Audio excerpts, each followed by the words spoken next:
Okay, so we are still continuing with portfolio theory, and we are going to look at question number 4 of this our question material here.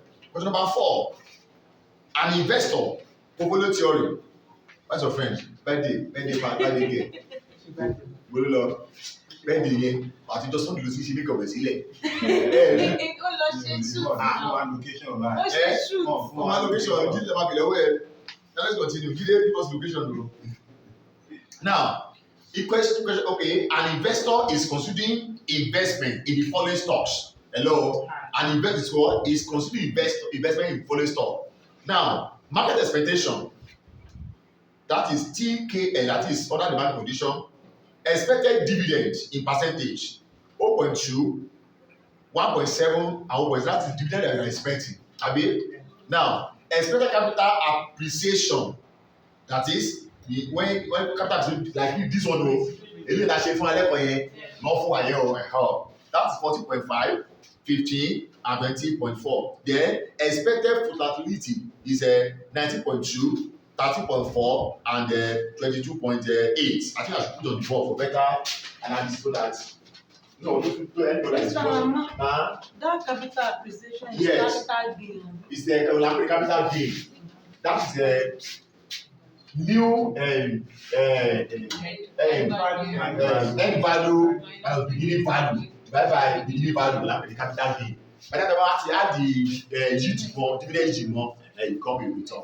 Sometimes some company only have capital gain, they won't have dividend yield, but sometimes they will have the two together. So just like it has some to be can get 10, 20. The capital gain. The capital gain for each of this outcome. To see the level. Kò sí dividend yield.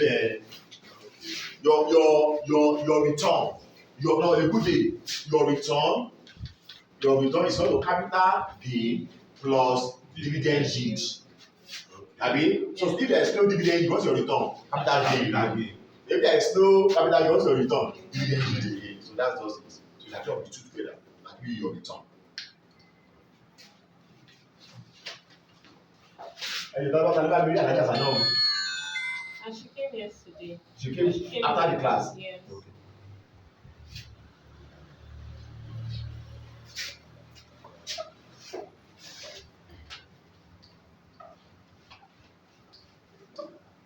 Okay, so now look at the scenario. We have market condition at T, K, and L. Abi. Our expected dividend yield. Abi.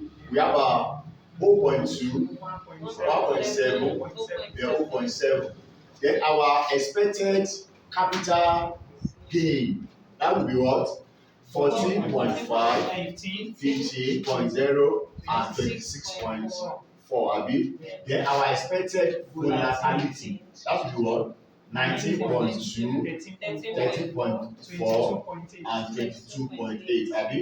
Okay, now the correlation of stocks, their correlation now. Correlation of stocks. Now, correlation of T to T. Kilo pe 1. You can see the table. Let me just show the table. We have T, K, and L. Then T, K, and L. That is, they are trying to tell us how they correlate with each other. For T to A, we have what? 1. For T to K, we have what? 0.86. For T and L, we have what? 0.74. Abi? Then for K and 1, we have 0.86. For K and K, we have 1. What they are the same. Abi? K and L, we have what? 0.76. Then we have L and T, we have 0.74. Then we have L and K, we have 0.76. Then we have L and L, we have 1. Now, you are the choir now. What is the concept of dominance between available investment?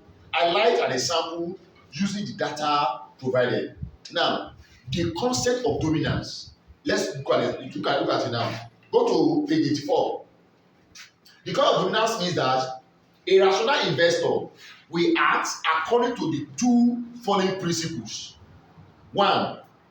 Confronted with portfolio with identical level of risk variance, the typical investor will prefer the portfolio with higher expected return we say that the typical investor is not satisfied, he prefer more or less. That is, when you have a two portfolio, you always go for a normal investor, you always go for a investment that will be less risk but what? A more return. That's a rational investor. That's what you be thinking for. I mean, any investor, you want a return for a lesser risk but for what? For higher return. Now, number two, confronted with a portfolio with identical expected return, he will choose the portfolio with lowest variance, that is, or equivalently lowest standard deviation. When two investments have the same return, as an investor, which are you to pick? The one with what? With lower risk. That is what, and so the concept of dominance is talking about the behavior of investor toward investments. That's the meaning of the dominance. Now, we say that the typical investor is a risk adverse, he dislike what? Risk. Now, the two criteria are enough to solve the problem of choice in a limited set of a situation only. That is, when you have a limited choice, you can use that concept to make a decision between this or between this. You always prefer a higher return with a what? Lower risk. And if they have the same return, which one do you go for? The lower risk. Now, the two criteria are enough to solve the problem of choice in a limited set of a situation only. Take portfolio A and B. Now, take portfolio K and it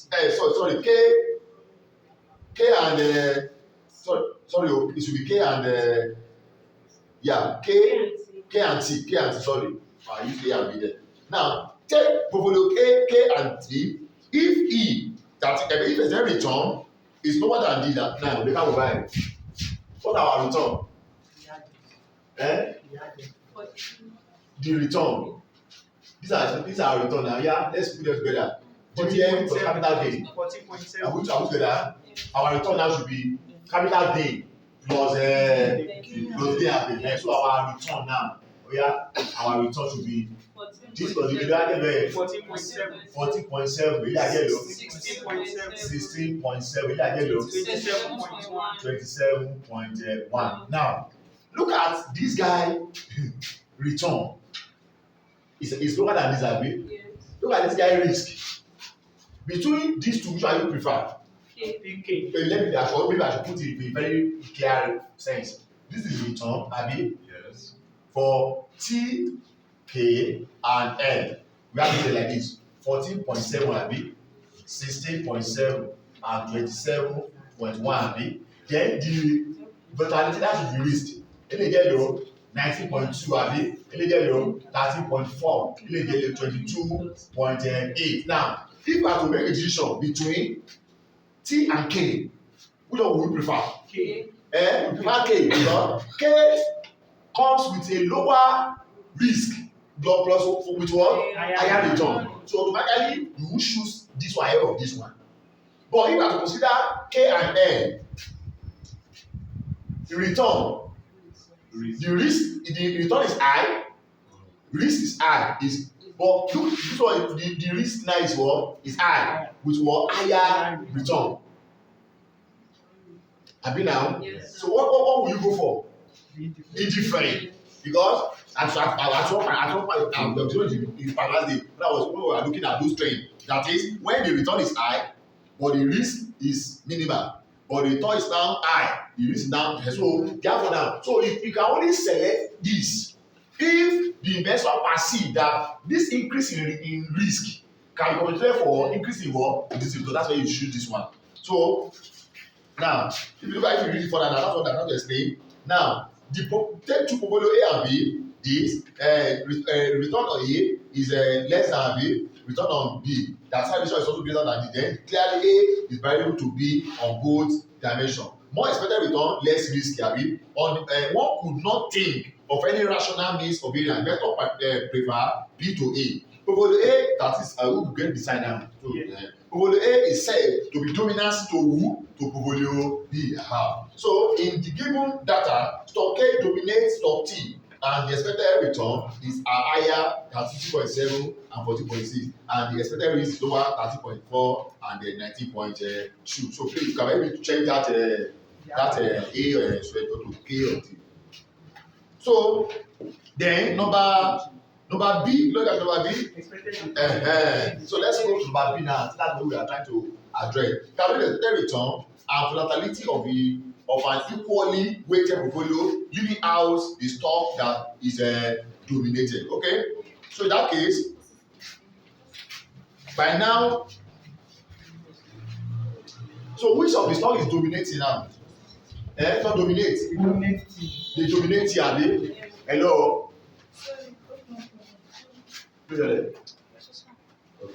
Now, since they all dominate here, abi, nobody will be willing to what? To invest in it. Am I talking now? So it will have to make a choice between this and this. So if you leave out the stock that is dominated, are we together, please? Are we together? Yes. So if you are leaving out this stock that is dominated, because nobody will be willing to invest in this guy because he has very high risk compared to this and compared to this. So now if you leave that one out, then our expected return actually already will not need. So our expected return should be what? 16 abi. Let me do that now. Expected return of K. Let that work out abi. That is a capital gain plus dividend. So K is how many? 16.7. Therefore, expected return of L in that way 27.1. Then what's their risk now? What's their risk? Risk one, that's an division of a K in that way 13.4. Standard division of L in that way 22.8. So calculate now the expected return. If you use the same proportion of a weighted, abi 50-50 technically, abi answer the question. Only calculate the expected return and probability of a equally weighted portfolio, leaving out the stock that is dominated. So therefore, in that case, our return of portfolio should be weight of expected return of K times weight of K times what? Return of K plus weight of L times the return of L. So with that, our return of portfolio should be what? 50-50, abi? Yes. 50% times return of K 16.7 plus 50% times 27.1. So return of portfolio now is together.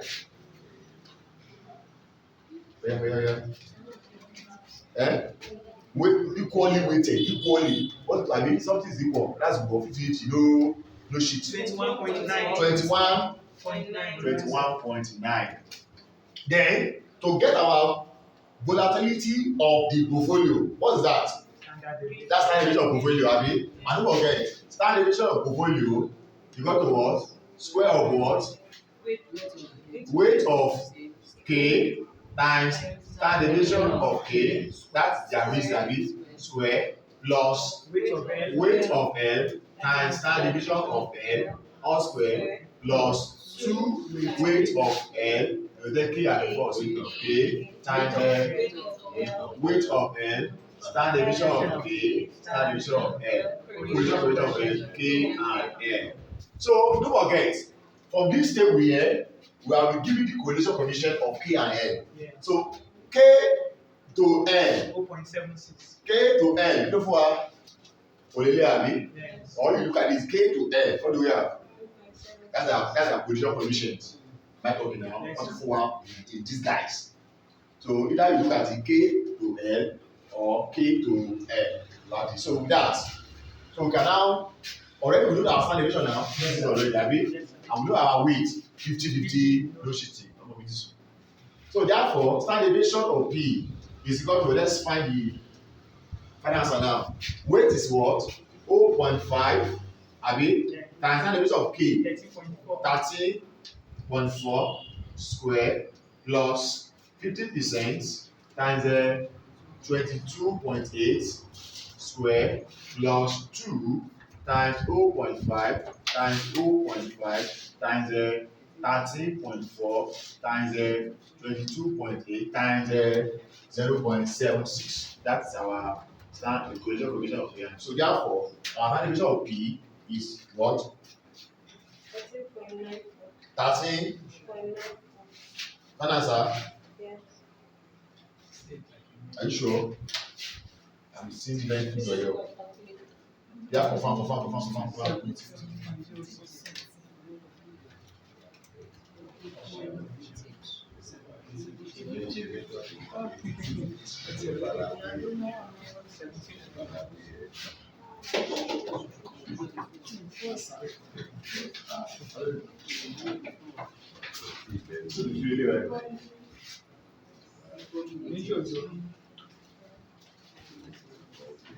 Oh yeah. Lele. So automatically,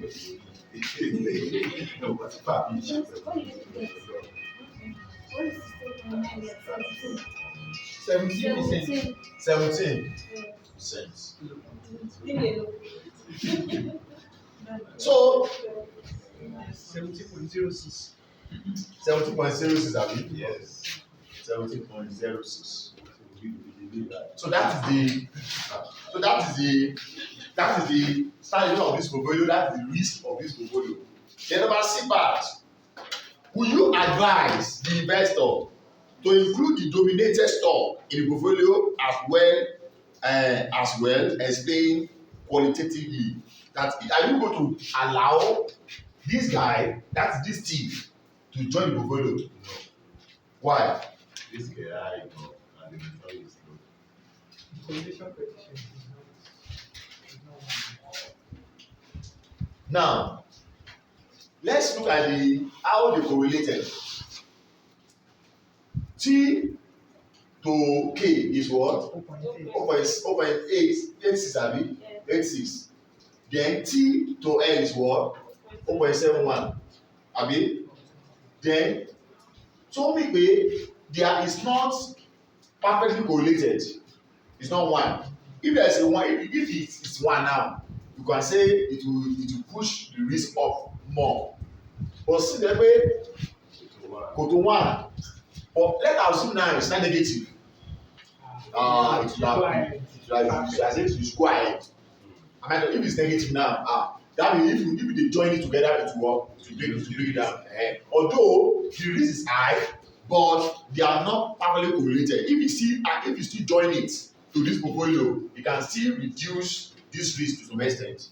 Are you aware now? But normally, I'm looking for a chance that if it's a negative correlated, automatically this portfolio here, this risk will come down. No matter how much I take, but we don't know the weight that we are going to apply. Maybe we are going to use U-2. No, we have used efficiency for the 2. 9 is 3. And that is 3 something. So if you apply the weight and you now apply the something there, then automatically this one can still work. Can still come. Since it's not perfect work correlated. So that's not. So look at the comment. Let's look at the comment together. The comment. Number C, abi? Right. Comment. Okay. The dominated stock T will also be a part of the portfolio. Yes. The dominated stock is not perfectly correlated with either of the two stocks. Thus, adding the stock to the portfolio will provide additional diversification benefit. If we say additional diversification benefit, what do we mean? When we say additional diversification benefit, what are we saying? What are we referring to? When we say additional diversification benefit, what are we saying? Benefit.